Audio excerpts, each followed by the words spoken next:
कर्मण्येवाधिकारस्ते मा फलेषु कदाचन मा कर्मफलहेतुर्भो मा ते संगोऽस्त्वविकर्मणि।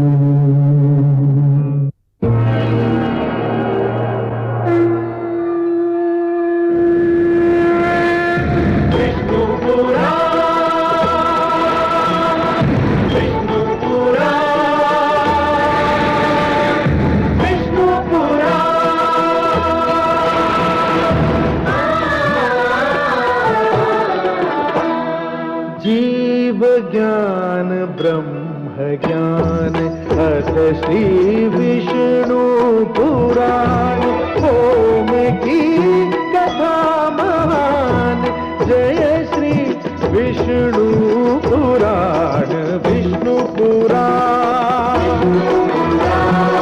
विष्णु पुराण विष्णु पुराण प्रकटे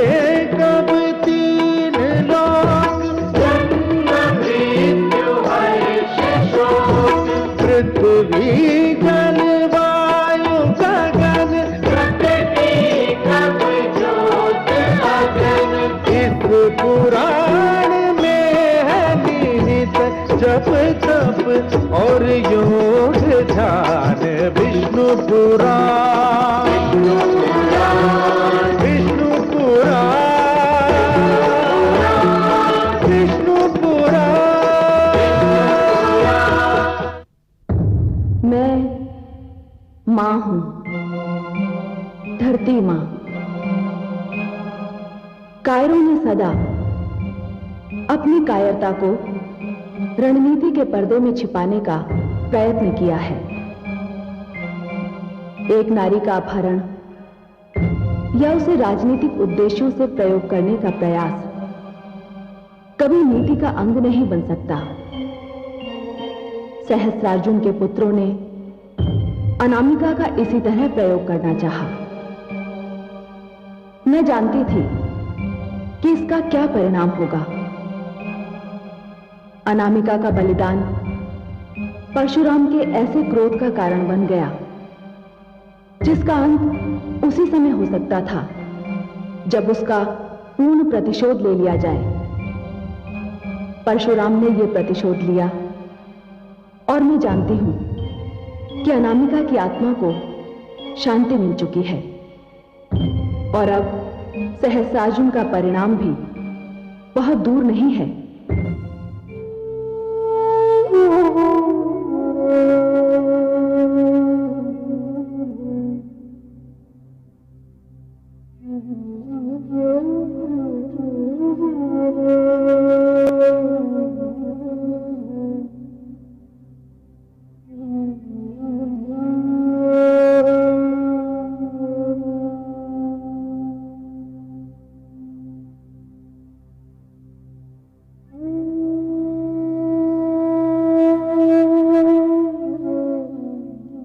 माता, आपने कहा था ना कि जिन लोगों ने आपका सुहाग लूटा है उनका वंश मिट जाए। मैंने उनके वंश के नाश की राह पर प्रथम पग धर लिया है माते।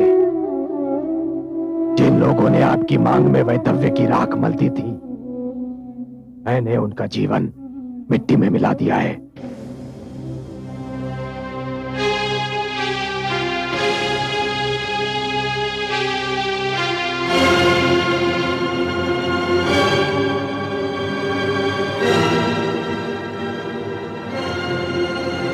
माता, अब तो आपके हृदय को शांति मिली।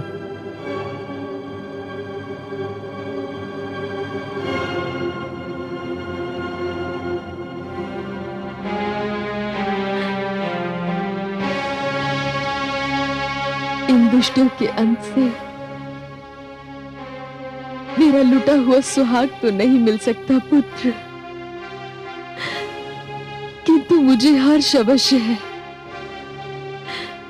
कि पाप और अन्याय को दंड मिल गया है। नहीं तो हर बलवान यही समझता कि निर्बल पर अत्याचार के विरोध का प्रचलन समाप्त हो चुका है।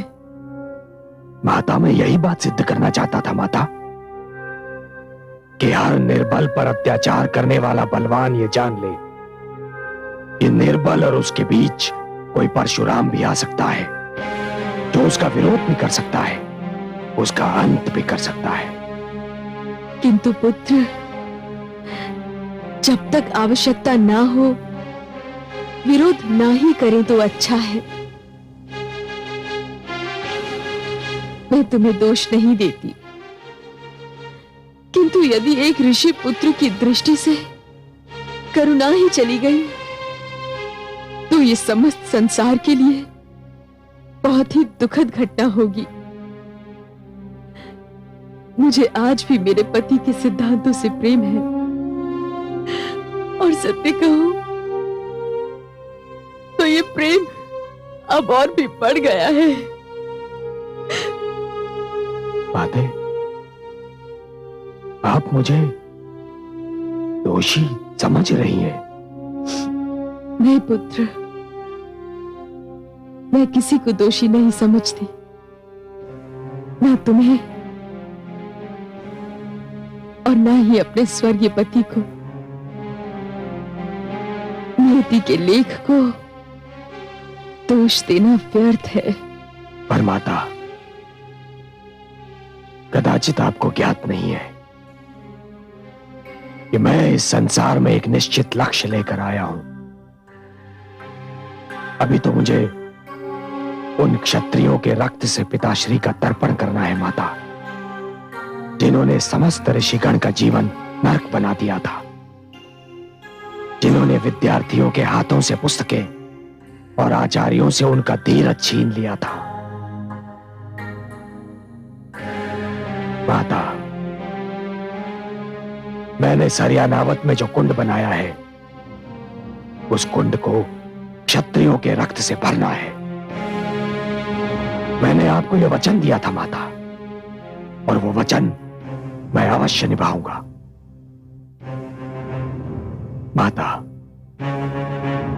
बस मुझे आपका आशीर्वाद चाहिए माता, आपका आशीर्वाद।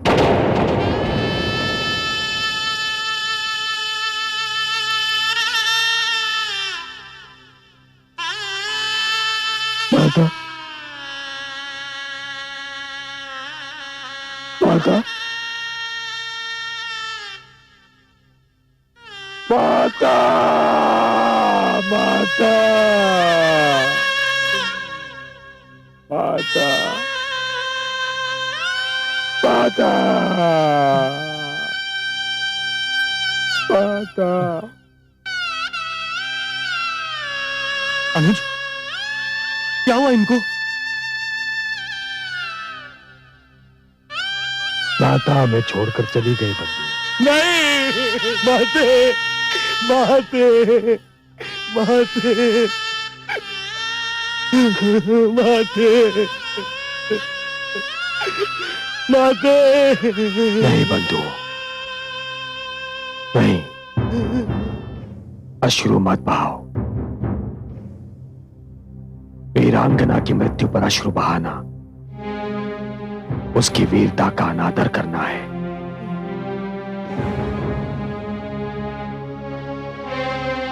माता ने हमें जीवन भर हर दुख और कठिनाई का धैर्य से सामना करने की शिक्षा दी, और ऐसी वीर स्त्री की आंखें बंद होते ही हम उसी की दी हुई शिक्षा को भुला देंगे? नहीं, नहीं। किंतु अब हम आशीर्वाद किससे मांगेंगे? कौन देगा हमें आशीर्वाद? माता तो हमें आशीर्वाद देकर गई है बंधुओं।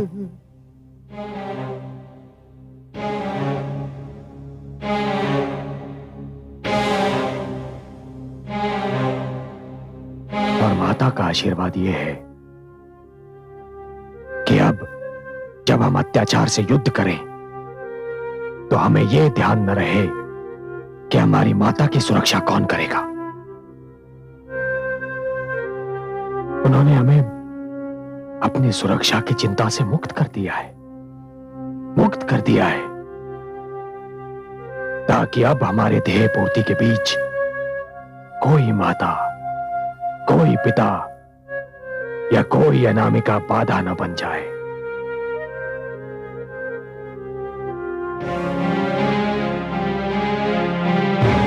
अब मेरे लिए संसार में केवल दो ही वस्तुएं बची हैं, सहस्रार्जुन का शीश और मेरा परशु।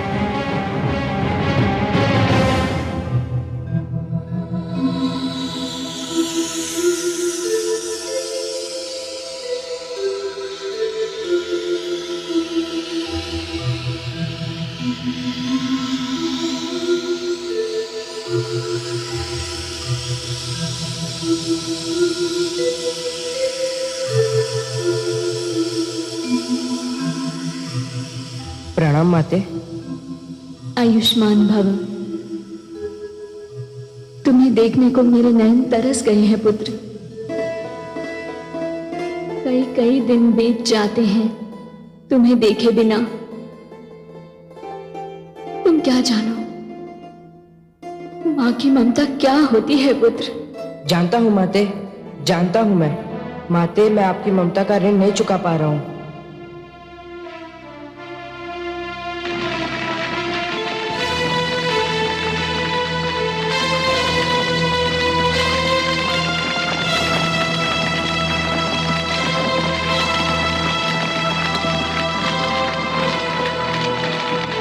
पुत्र, कहीं भावना की धारा में तुम बह तो नहीं गए ना?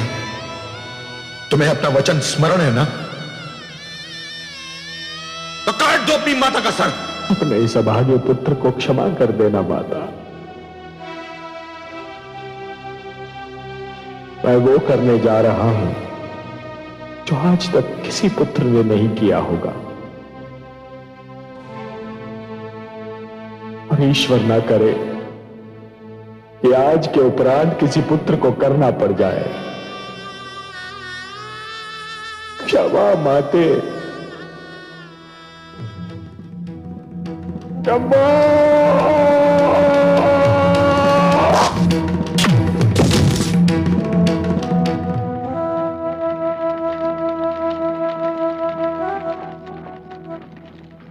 माता,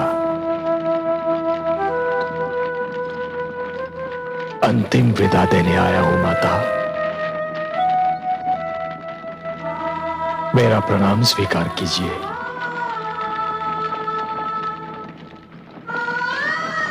माता, मुझे संतोष तो है कि आपकी आत्मा पिताश्री की आत्मा से जा मिली होगी, परंतु ये न समझिए माता कि मैं वो मार्मिक दृश्य भूल गया हूं जब पिताश्री की मृत्यु पर आपने 21 बार अपनी छाती को पीट कर विलाप किया था। मैं एक एक करके 21 बार क्षत्रियों के रक्त से सरयानावर्त कुंड को भरूंगा और शत्रु के रक्त से पिताश्री और आपका तर्पण करूंगा।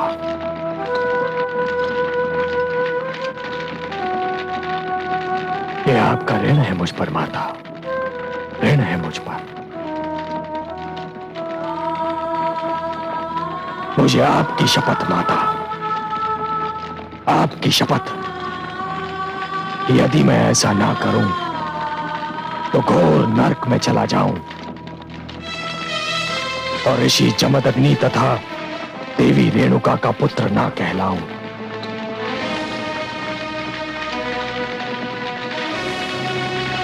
माता,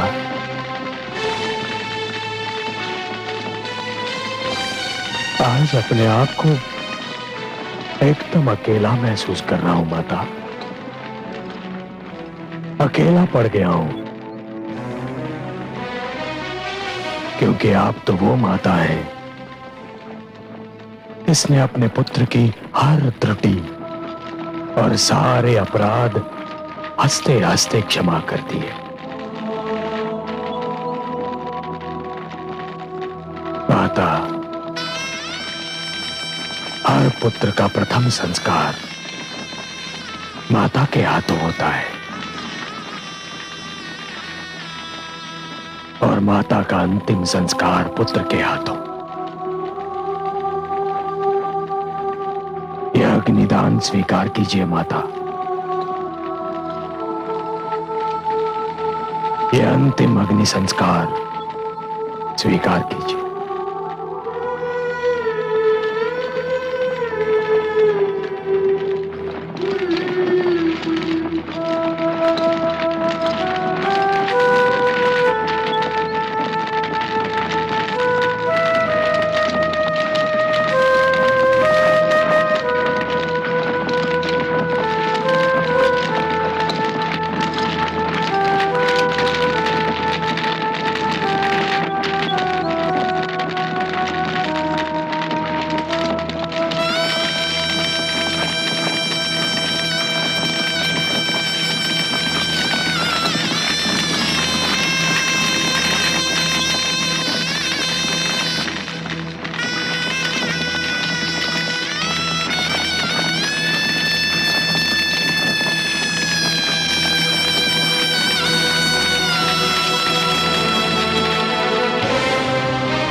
भ्राताश्री,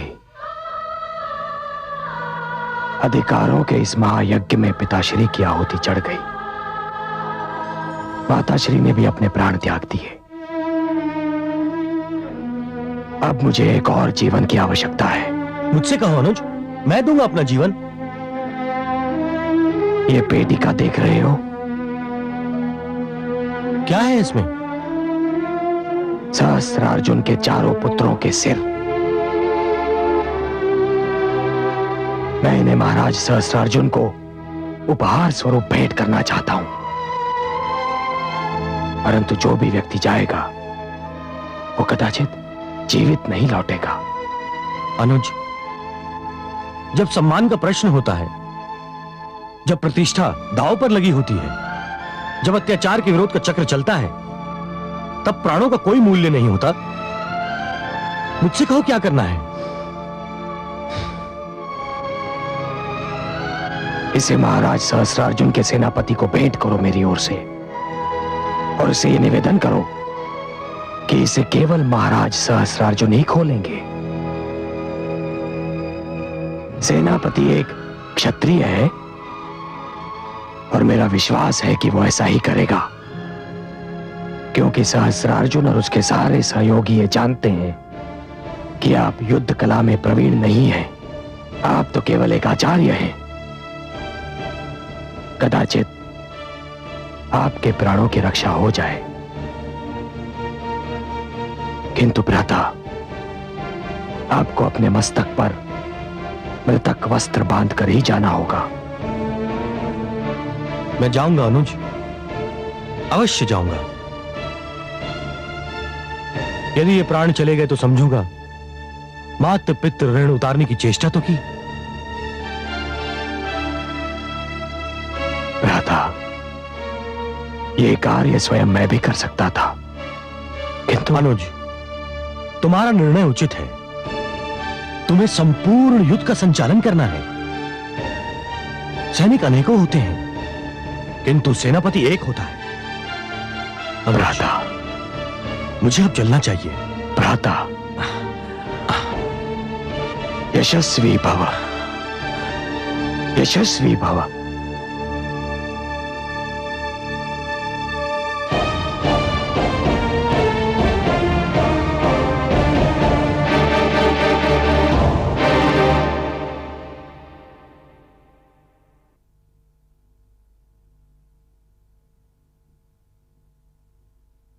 आइए आचार्य कलश। सेनापति विशाल, मैं महाराज सहस्त्रार्जुन के लिए परशुराम की ओर से यह पेटिका लेकर आया हूं। इसमें महाराज के लिए एक भेंट भी है और एक संदेश भी। क्या है इसमें? मुझे देखने की अनुमति नहीं थी और परशुराम ने आपसे भी निवेदन किया है कि इसे केवल महाराज सहस्त्रार्जुन ही देखें।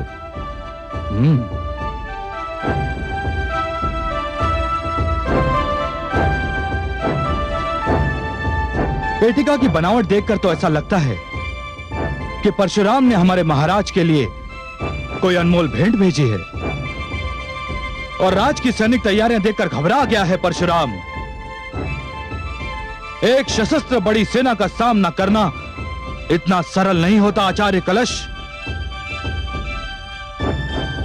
यह पेटिका आप द्वारा लाई गई है, इसलिए मुझे इसमें कुछ भी संदेह योग्य नहीं लगता। मैं इस पेटिका को महाराज तक पहुंचा दूंगा। आप जा सकते हैं।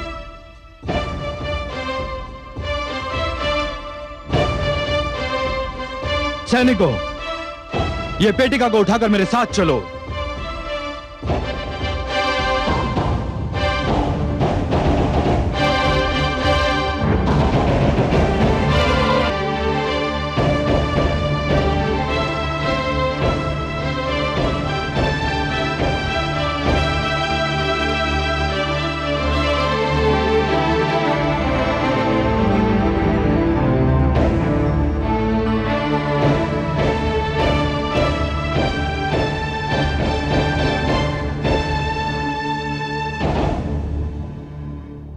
कहो महामंत्री, कोई सूचना मिली कि हमारे चारों पुत्रों को जिन राज्यों में पहुंचना था, क्या वो वहां पहुंच गए?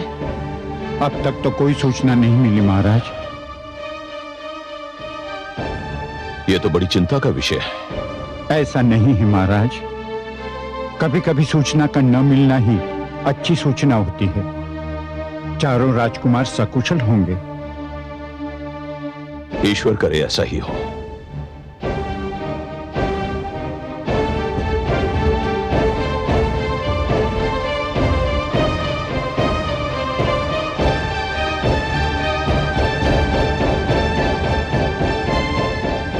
महाराज की जय हो।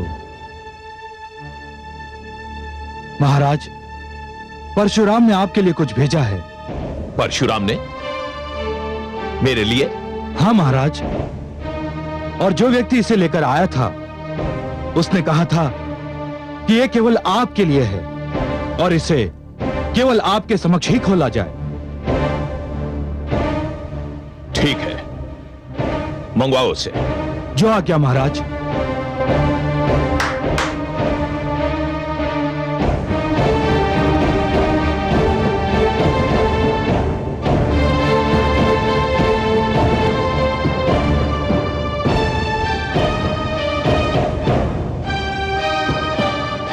खोलो इसे।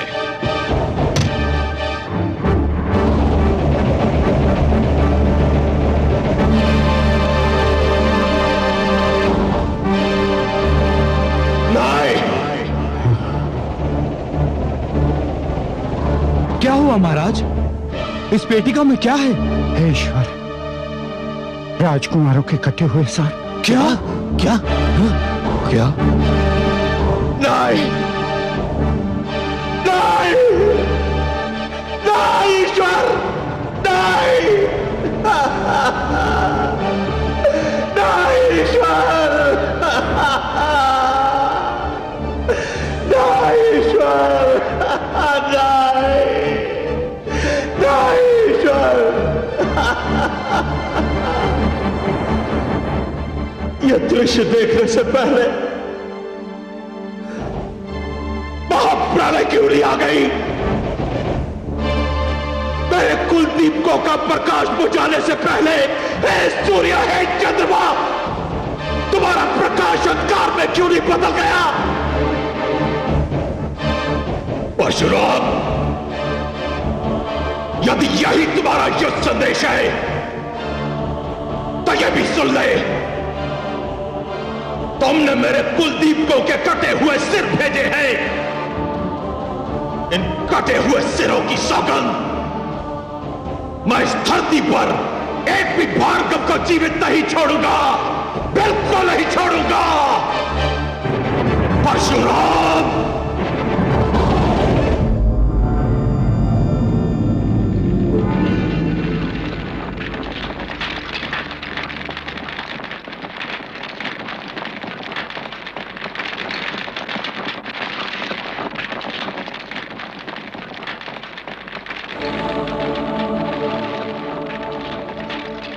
मैं अपने वंश के कुलदीपकों को बुझता हुआ देख चुका हूं। आज उनकी जलती हुई चिताएं भी देख रहा हूं। मेरे वीर पुत्रों, मैं नहीं जानता कि तुम्हें अपने कर्मों का दंड मिला है या तुम्हें मेरे कर्मों का दंड मिला है। मेरा दुर्भाग्य तो यह है कि मैं तो तुम चारों के मृत शरीर भी प्राप्त नहीं कर सका। तुम्हें अग्नि देने के पश्चात आज जीवन में पहली बार मैं पीछे मुड़कर देख रहा हूं पुत्रों, जीवन में पहली बार पीछे मुड़कर देख रहा हूं।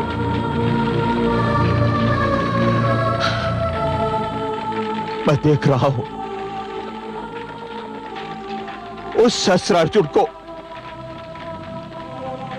जो महान कृतवीर्य का पुत्र और जगत नियंता का पुत्र, सहस्त्र बाहुओं का बल रखने वाला। हां, यही भगवान दत्तात्रेय ने मुझे वरदान दिया था।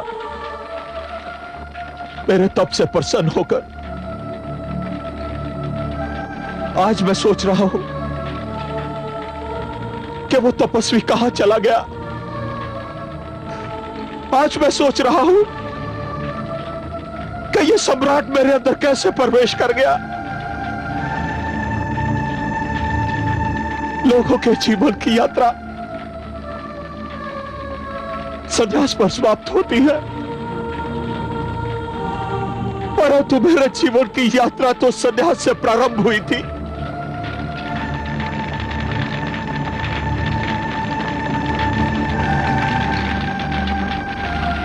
भूल कहां हुई है? ये भूल हुई है या मेरी पीड़ा, मेरी कुंठा मुझे ऐसा समझने पर विवश कर रही है? हे धरती, हे आकाश, है मेरे पितृ देवता, आज इस समय मैं निर्णय की घड़ी के समक्ष एक अपराधी की भांति खड़ा हूं। क्या यह सारा दोष मेरा ही है? आज मेरे अंदर घृणा का लावा जो इतना उबल रहा है, वो ना जाने कितने भार्गवों को अब तक निकल चुका है, और अब यही घृणा का लावा परशुराम को भी निकलना चाहता है।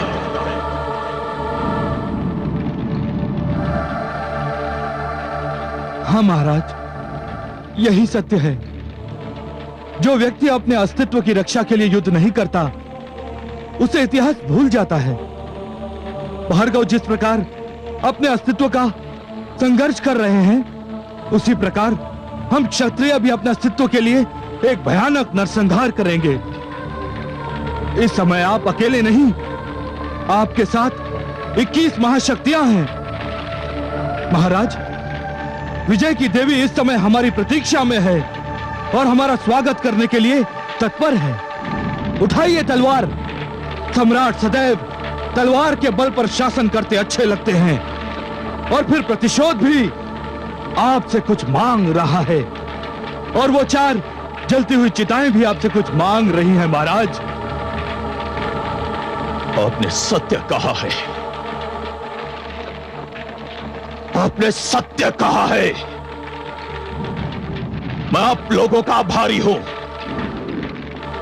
थोड़ी देर के लिए मैं पुत्र मोह में पीछे चला गया था। युद्ध होगा, भयानक युद्ध होगा, और भार्गवों की ऐसी अनेक चिताएं जलेगी, अवश्य जलेगी। युद्ध होगा।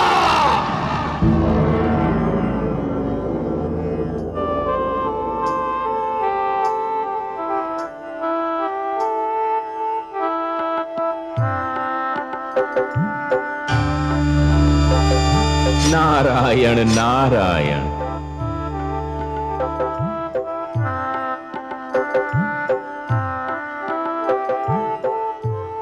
बड़े अचरज की बात है, मैं तो अपने नारायण को उनके अंशावतार की और माता को उनके शिशु की वीरता के लिए बधाई देने आया था, जिनका जन्म उनके कर कमलों से हुआ था। किंतु नारायण के मुख पर गंभीरता की छाया देखकर मैं कुछ कहने का साहस नहीं जुटा पा रहा हूं। माता, आप ही मुझे बताइए, आप दोनों इतने शोकाकुल क्यों हैं?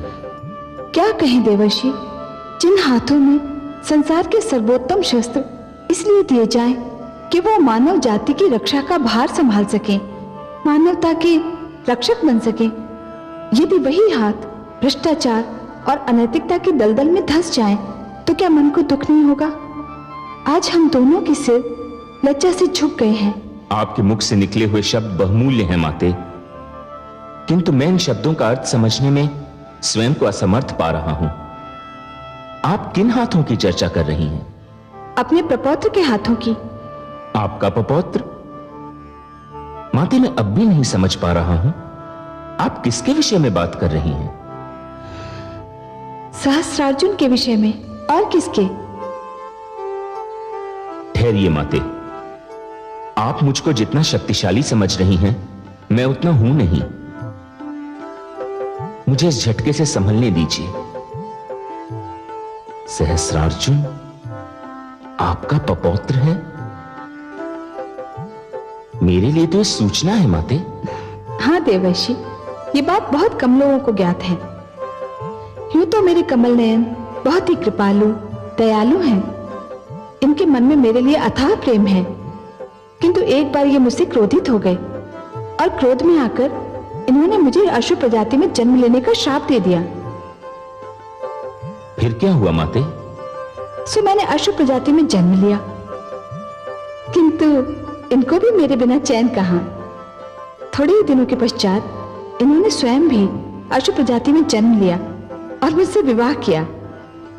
नारायण नारायण, आज तो लग रहा है मेरे मस्तिष्क में भूकंप आ रहा है। ये मैं क्या सुन रहा हूं माते? ये सत्य है। विवाह के उपरांत हमारे एक पुत्र हुआ, कृतवीर्य। सहस्रार्जुन उसी कृतवीर्य का पुत्र है, तो फिर वो हमारा प्रपौत्र हुआ ना। इतने महान पिता का इतना आतताई पुत्र। यही तो दुख की बात है देवर्षि। सहस्रार्जुन आरंभ में बहुत सुशील और चरित्रवान था, परंतु जैसे ही मैंने दत्तात्रेय के रूप में उसे सहस्रबाहु होने का वरदान दिया, उसने तो अपने जीवन का मार्ग ही परिवर्तित कर दिया। सर्वेश्वर ने उसे सहस्त्रबाहु इसलिए दिए थे कि वो अपने सहस्त्र हाथों से मानवता की रक्षा करेगा, किंतु उसने अपने हाथों में ऐसे शस्त्र थाम लिए जिनमें अनैतिकता, भ्रष्टाचार और अन्याय की दुर्गंध बसी हुई थी। ऐसे अत्याचारियों का तो अंत होना ही चाहिए। वो तो होकर रहेगा, किंतु दुख की बात यह है देवर्षि कि उसका अंत स्वयं मुझे करना होगा। कितना दुर्भाग्य है ना देवर्षि कि अपनों को अपनों के ही हाथों दंड मिलेगा। किंतु मैं कर भी क्या सकता हूं? उसने जमदग्नि जैसे महान ऋषि को कष्ट दिया, समस्त ऋषिगण का जीवन नरक बना दिया, विद्यार्थियों का जीना दूभर कर दिया। मुझे उसका वध तो करना ही होगा।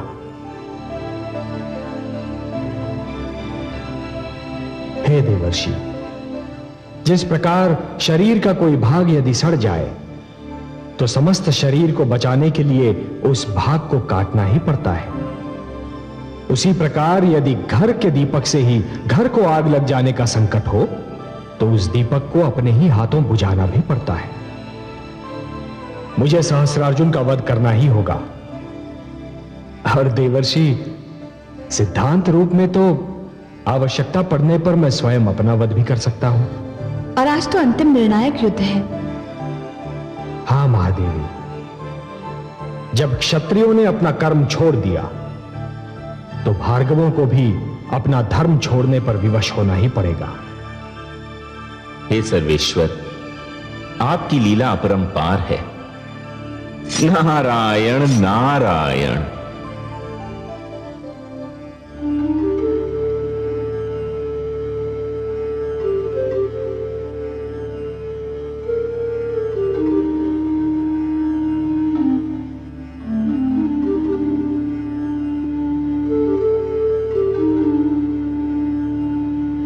मैं तुम्हारे विचारों से सहमत नहीं हूं पुत्र, किंतु मुझे अभी यह लगता है कि तुम अधीर हो उठे हो।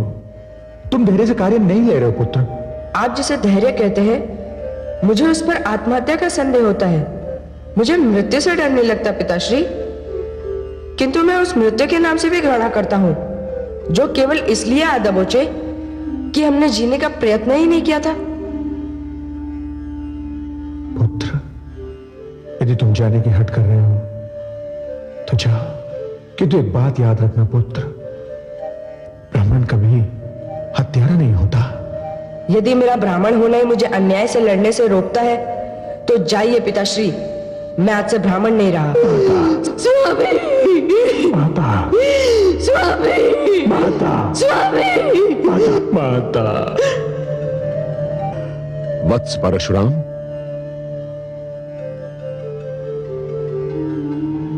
ब्रह्मर्षि वशिष्ठ, चरण वंदन। कल्याणमस्तु। किन विचारों में खोए हुए थे वत्स? ब्रह्मर्षि, मैं अपने बाल्यकाल से माता रेणुका के निधन तक की एक एक घटना का मूल्यांकन करने की चेष्टा कर रहा था। मेरा सौभाग्य कि आपके दर्शन हुए। आप कब आए ब्रह्मर्षि? अभी अभी। वत्स परशुराम, जीवन के मार्ग पर चलते हुए हर नई घटना का मूल्यांकन करते समय पीछे मुड़कर अवश्य देख लेना चाहिए। जिस प्रकार वनराज सिंह हर 10 पग चलने के पश्चात पल भर को रुकता है, स्थिति को आंकता है और फिर पीछे मुड़कर देखता है। हे ब्रह्मर्षि, जीवन संग्राम में जूझते जूझते मेरा बाल्यकाल तो खो गया और आयु के रथ के पहिए में मेरे युवा काल का उत्तरीय इस प्रकार उलझ गया है ब्रह्मर्षि कि मैं समझ नहीं पा रहा हूं कि क्या करूं।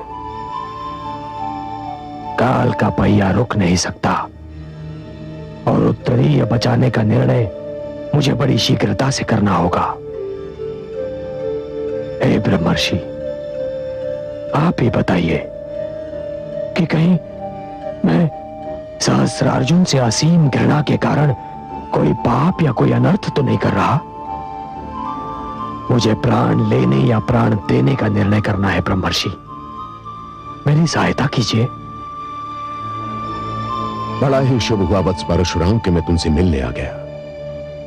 तुम्हें भ्रमित होने की कोई आवश्यकता नहीं है, क्योंकि युद्ध को निमंत्रण तुमने नहीं दिया, अन्याय को जन्म तुमने नहीं दिया और यह व्यवस्था तुमने नहीं बनाई। हे परशुराम, इस पृथ्वी पर जो भी प्राणी आता है उसमें परमात्मा का अंश होता है और यह ईश्वर की वाणी है कि अन्याय सहने वाला अन्याय करने वाले से अधिक बुरा होता है। पाप कर्म होता देखकर जो उसका प्रतिरोध नहीं करता वो महापापी होता है। परशुराम, सत्य तुम्हारे साथ है, न्याय तुम्हारे साथ है, धर्म तुम्हारे साथ है। वत्स परशुराम, तुमने जो पग उठाया है वो उचित है, न्याय संगत है और मेरा ही नहीं अपितु समस्त ऋषि समाज का समर्थन तुम्हें प्राप्त है। उठो भार्गव वीर, संशय की दीवार को गिरा दो, भ्रम की चादर को चीर डालो और हे क्रांति के महानायक परशुराम, इस अन्याय को सदा सदा के लिए इस पृथ्वी से निर्मूल कर दो, समाप्त कर दो।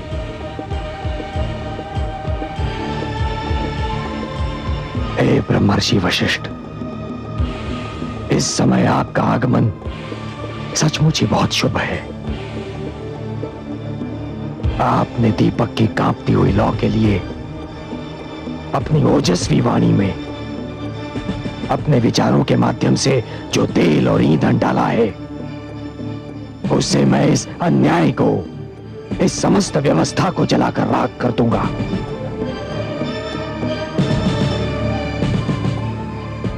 मुझे आशीर्वाद दीजिए।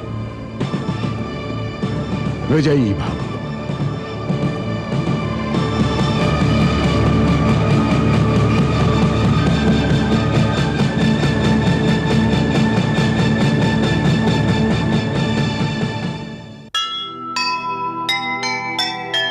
एक बार फिर युद्ध की उठी घटा घन घोर, धरती से आकाश तक मचा हुआ है शोर।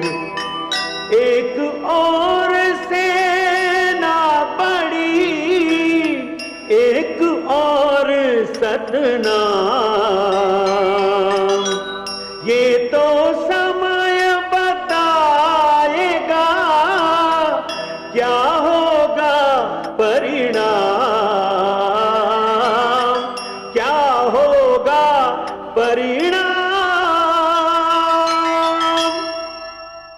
जो सुनेगा ये पुराण पाएगा सुख और ज्ञान, पाएगा सुख और ज्ञान।